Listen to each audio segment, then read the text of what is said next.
Hello, I'm Roger Wilson, and I want to welcome you to Broadway South. I'm standing on Canal Street in New Orleans, Louisiana, and I want to show you something. Within a few steps of me in every direction are some of the most beautiful theaters in the country. Historical landmarks like the Sanger Theater, built in the early 1900s. Directly across the street, the Lowe State Palace Theater, one of the great venues from the era of vaudeville. And over in the distance, the Joy Theater.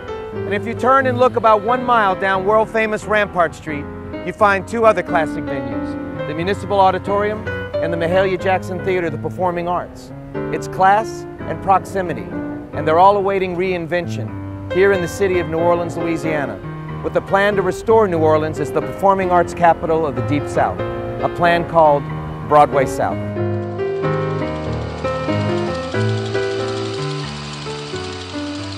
One of the more promising stories to emerge from the aftermath of Katrina is Broadway South.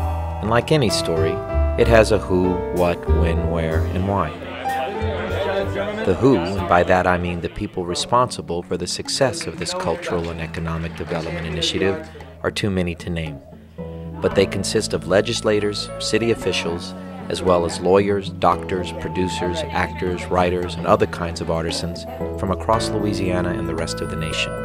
And as someone fortunate enough to serve as a spokesman for Broadway South and the president of its parent company, Broadway South LLC, I can assure you this is a story that grows more exciting by the day.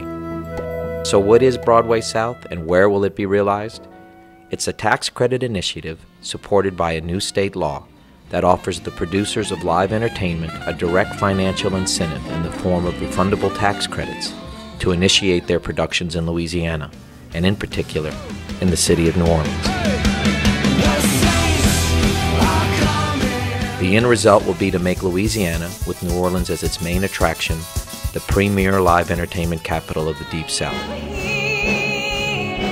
One reason this is likely to happen is that 5 years ago the state passed a similar initiative for the film industry, and as a result, Louisiana went from annual filmmaking revenues of $20 million to over $600 million in that same period of time. You give me the hammer and I'll do it! And now ranks as the third most popular state in the country to make movies, after Hollywood and New York.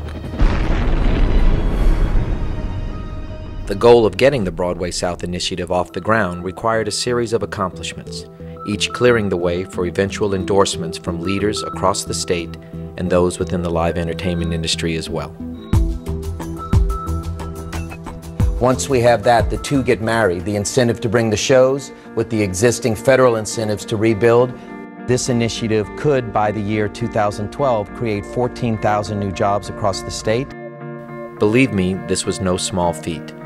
And the legislative success of Broadway South, from idea to a state law, speaks not only of the effort from the many people previously mentioned, but also of the unifying force of culture itself, and in this instance, of its ability to serve as a force of economic development for an entire state and region of the country.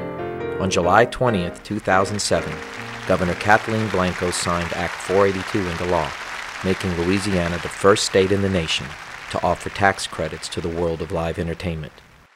Act 1 of this three-act story was complete, and what has since begun is the logical progression to build a home for Broadway South, a new theater district in the heart of New Orleans, and after that, to await the arrival of the world's greatest live performances to its stages.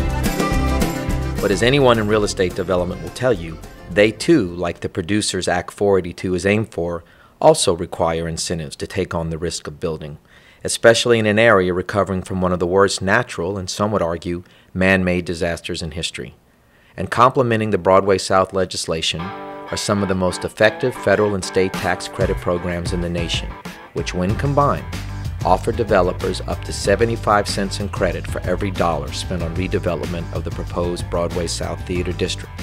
These, combined with the various tax credits offered to the producers of touring productions, create a front and back end reward system that both minimizes risk and maximizes profits for investors committed to the building of a new theater district in the heart of downtown New Orleans, a new and vibrant area on Canal Street directly adjacent to the world-famous French Quarter.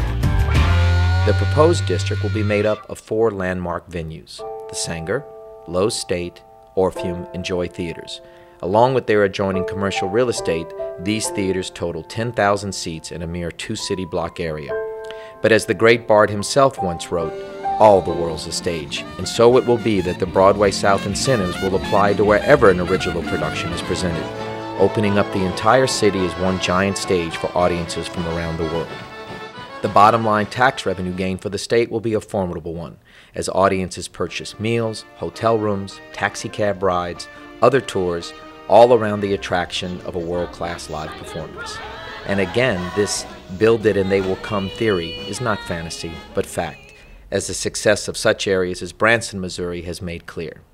Unprecedented revenue and jobs affecting every sector of society will be the economic legacy of Broadway South in the years to come. And complementing this phenomenon will be a host of other world-class projects within the boundaries of the proposed district, with Broadway South serving as the tipping point for the entire area's rebirth. A picture is worth 1,000 words, and this one here speaks of an entire area within a city about to rise from the ashes of near destruction toward a level of prosperity never before imagined. Not far into the future, audiences will descend upon New Orleans and its new theater district and find a breadth and quality of entertainment rivaled only by New York City and Las Vegas. And initially, this will have a profound effect in returning levels of tourism to their 10 million visitors per year pre-Katrina level. But over time, another far more profound impact will be realized, as this newly revitalized area becomes not only a place for tourists to bestow their kindness and generosity, but also one where a new quality of life will attract a new kind of permanent resident to the city of New Orleans.